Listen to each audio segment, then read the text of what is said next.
Drama serial شدت کی next episode میں ہم دیکھیں گے کہ جب سے حالہ نے رخصتی کے وقت اپنے بھائی سے کہا ہے کہ دعا کیجئے گا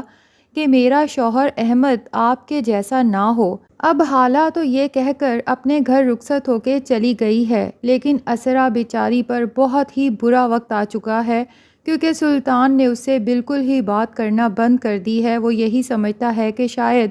اسرا میری بہن کے ساتھ بیٹھ کر میری برائیاں کرتی ہے، جبکہ اسرا اسے بہت بار سمجھانے کی کوشش کر چکی ہے کہ میں نے کبھی بھی کسی سے بھی آپ کی کوئی برائی نہیں کی، حالہ نے آپ سے جو کچھ بھی کہا وہ سب اس نے خود ہی آبزرو کیا ہے۔ اب سلطان کی تو عادت ہے بات بات پر منہ بنانا، لیکن مسئلہ یہ ہے کہ پہلے جب وہ اسرا سے ناراض ہوتا تھا تو ایک دو دن میں خود ہی ٹھیک ہو جاتا تھا، لیکن اب تو 10-15 دن گزر جانے کے باوجود بھی نہ وہ اسرا سے بات کرنا پسند کر رہا ہے، نہ ہی اس کے ہاتھ کی کوئی چیز کھا رہا ہے۔ اب اسرا جو پہلے ہی بہت پریشان رہتی تھی، مزید پریشانی کا شکار ہو چکی ہے۔ جب وہ اپنے گھر جاتی ہے تو اس کی ماں اور بھابھی بھی اسے ہی ڈانٹتے ہیں کہ یہ تم نے اپنا کیا حال بنا رکھا ہے۔ اسرا اپنی ماں اور بھابھی کو بتاتی ہے کہ یہ حال میں نے سلطان کے لیے ہی بنایا ہے، انہیں میں ایسے ہی پسند آتی ہوں، بالکل سادہ۔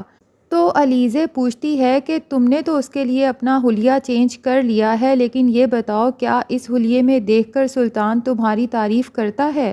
جس پر اسرا سوچ میں پڑ جاتی ہے کہ سلطان تو اس کے باوجود بھی اس کی برائیاں ہی کرتا رہتا ہے۔ تو علیزے اسرا سے کہتی ہے کہ اگر سلطان کو سادہ لڑکیاں پسند تھیں تو شادی پر جو اس نے اپنی گرل فرینڈ کو بلایا تھا، اور ویسے بھی ہم نے مال میں اسے جس لڑکی کے ساتھ دیکھا تھا وہ تو بہت ماڈرن تھیں اور بہت ہیوی میک اپ کیا ہوا تھا، اور سلطان ان کے ساتھ کافی خوش بھی نظر آ رہا تھا۔ اور پھر اسرا کو سمجھاتی ہے کہ تمہیں پتہ ہے شادی پر بھی لوگ یہی باتیں کر رہے تھے کہ جب بیوی ایسی ہوگی جو شادی پر بھی اتنی سادہ نظر آ رہی ہے تو شوہر تو باہر منہ مارے گا ہی، تو تم خود ہی لوگوں کو بات کرنے کا موقع دے رہی ہو۔ بہتر یہی ہے کہ تم ویسے ہی رہو جیسے شادی سے پہلے تھی، اسی طرح سے اپنا خیال رکھو، اس کے بعد ہی تم اپنے شوہر کو اپنے قابو میں کر سکتی ہو۔ بہرحال جی، اسرا جب اپنے گھر جاتی ہے تو سلطان کا تو وہی ایٹیٹیوڈ ہوتا ہے، نہ اس سے بات کرتا ہے نہ اس کی طرف دیکھتا ہے۔ اسرا جب ڈائننگ ٹیبل پر جاتی ہے تو سلطان وہاں سے اٹھ کر چلا جاتا ہے، اور پھر سلطان کی ماں بجائے اپنے بیٹے کو سمجھانے کے اسرا کو ہی کرٹیسائز کرتی رہتی ہے اور اسے کہتی ہے کہ جیسے پہلے تم سلطان کے آفس جاتے وقت اس کا بیگ پیچھے لے کر جاتی تھی، اسے سی آف کرتی تھی، اب بھی جایا کرو۔ زبردستی اسرا کو پیچھے بھیج دیتی ہے، اور اسرا جب سلطان کا بیگ لے کر جاتی ہے تو سلطان اس کی بے عزتی کر دیتا ہے کہ تمہیں کتنی دفعہ کہا ہے کہ میری چیزوں کو ہاتھ مت لگایا کرو۔ اب اتفاق سے ان لوگوں کی کرائے دار مشل جب یہ سب دیکھتی ہے تو اسے اسرا کے لیے بہت افسوس ہوتا ہے، ساتھ ہی غصہ بھی آتا ہے کہ آخر اسرا اس آدمی کا اتنا ٹاکسک بیہیویئر برداشت کس لیے کرتی ہے۔ تو وہ اسرا کو بہانے سے اپنے پورشن میں بلواتی ہے کہ مجھے چینی چاہیے۔ اسرا جب چینی لے کر اس کے پورشن میں جاتی ہے تو وہ اسرا سے کھل کر بات کرتی ہے کہ آخر تم اپنے شوہر کا یہ سب بیہیویئر کیوں برداشت کرتی ہو؟ تمہیں پتہ ہے تمہاری چپ نے ہی اسے مزید شہ دی ہے کہ وہ مزید تمہارے سر پر مسلط ہوتا جا رہا ہے۔ آخر تم میں کس چیز کی کمی ہے؟ تم اتنی خوبصورت ہو، پڑھی لکھی ہو، اتنا اچھا فیملی بیک گراؤنڈ ہے تمہارا، اور تم اپنی فیملی سے کیوں بات نہیں کرتی اس آدمی کے بارے میں کہ وہ اسے سمجھائیں؟ تو اسرا مشل کو بتاتی ہے کہ ایک دفعہ کی تھی اپنے گھر والوں سے بات، لیکن اس کے بعد سلطان نے میرے ساتھ وہ سلوک کیا کہ میری ماں کو ہی اس کے آفس میں جا کر منتیں کرنا پڑیں کہ پلیز ناراضگی چھوڑ کے اسرا کو اپنے ساتھ گھر لے جاؤ۔ اور اب یہ بات بھی میرے لیے تانا بن چکی ہے۔ سلطان اکثر اوقات مجھے یہی تانا دیتا ہے کہ میں تمہیں گھر سے نکال دوں تو تمہارا کیا بنے گا؟ تمہارے گھر والے تو کچھ دن بھی تمہیں اپنے گھر نہیں رکھ سکیں گے، میری منتیں کرنے پہنچ جائیں گے کہ ہماری بیٹی کو گھر لے جاؤ۔ مشل کہتی ہے کہ تم ایک کام کرو، سلطان کی چھوٹی چھوٹی ناراضگیوں کو اپنے سر پہ سوار مت کیا کرو اور اسے اگنور کرنا سیکھو، اسے احساس دلاؤ اپنی محبت کا۔ تو اسرا سوچتی ہے کہ سلطان تو مجھے بارہا یہ بتا چکا ہے کہ اسے تو مجھ سے محبت ہے نہیں، اور یہ شادی بھی اس نے میرے اوپر احسان کر کے کی ہے کہ مجھے سلطان سے محبت ہو چکی تھی، ورنہ اس کے لیے لڑکیوں کی کوئی کمی نہیں تھی۔ اور مشل سے کہتی ہے کہ مرد کے لیے تو عورت کی محبت بالکل بیکار ہوتی ہے،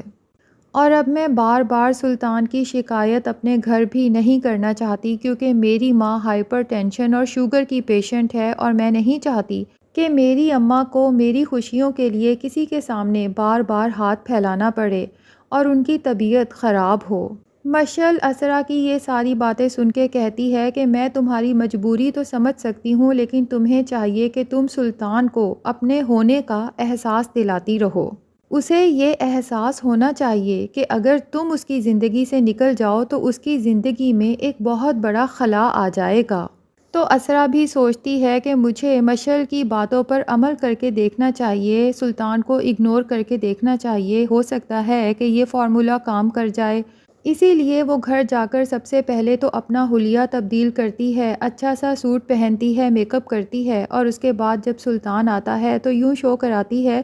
کہ تم ناراض ہو یا راضی ہو مجھے کوئی فرق نہیں پڑتا، میں تو اپنے آپ میں ہی بہت خوش ہوں، اور جان بوجھ کر سلطان کے فیورٹ آلو کے پراٹھے بناتی ہے۔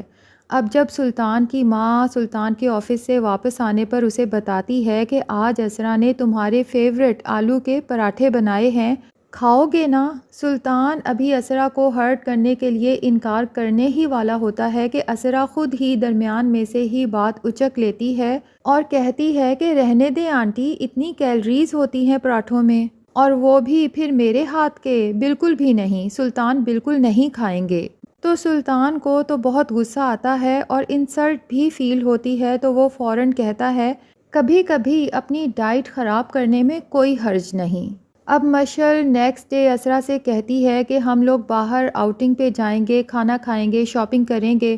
اور تمہیں کوئی ضرورت نہیں سلطان کو اپنے پل پل کی خبر دینے کی۔ جس طرح سلطان باہر جب انجوائے کرتا ہے تمہیں اگنور کرتا ہے، ایسے ہی تم نے بھی سلطان کو اگنور کرنا ہے۔ اب اسرا جب مشل کے ساتھ باہر ہوتی ہے تو سلطان اسے کال کر کے پوچھتا ہے کہ تم کہاں پر ہو، تو اسرا کہتی ہے کہ میں باہر آئی ہوئی ہوں۔ سلطان ابھی پوچھنے ہی لگتا ہے کہ کہاں پر ہو، لیکن اسرا اس کی بات مکمل ہونے سے پہلے ہی یہ کہہ کر کہ بعد میں بات کروں گی کال کٹ کر دیتی ہے۔ سلطان کو تو بہت غصہ آتا ہے کہ اسرا کی یہ جرأت کہ میری بات پوری سنے بغیر اور مجھے بتائے بغیر کہ وہ کہاں پر ہے کال کاٹ دی۔ پھر اس کے بعد بھی جب سلطان گھر آتا ہے تو اسرا اسے مکمل طور پر اگنور کر کے مشل اور اپنی ساس کے ساتھ باتوں میں ایسے محو ہوتی ہے جیسے اس نے دیکھا ہی نہیں کہ سلطان آیا ہوا ہے۔ سلطان کو اب احساس ہونا شروع ہو جاتا ہے کہ کوئی ہے جو اسرا کو یہ سب سکھا رہا ہے، ورنہ اسرا اور مجھے یوں اگنور کرے اس کی اتنی جرأت تو ہو ہی نہیں سکتی۔ اب سلطان کو تھوڑا تھوڑا آئیڈیا ہونا شروع ہو جاتا ہے کہ اسرا میں جو چینج آ رہا ہے یہ مشل کی بدولت ہے،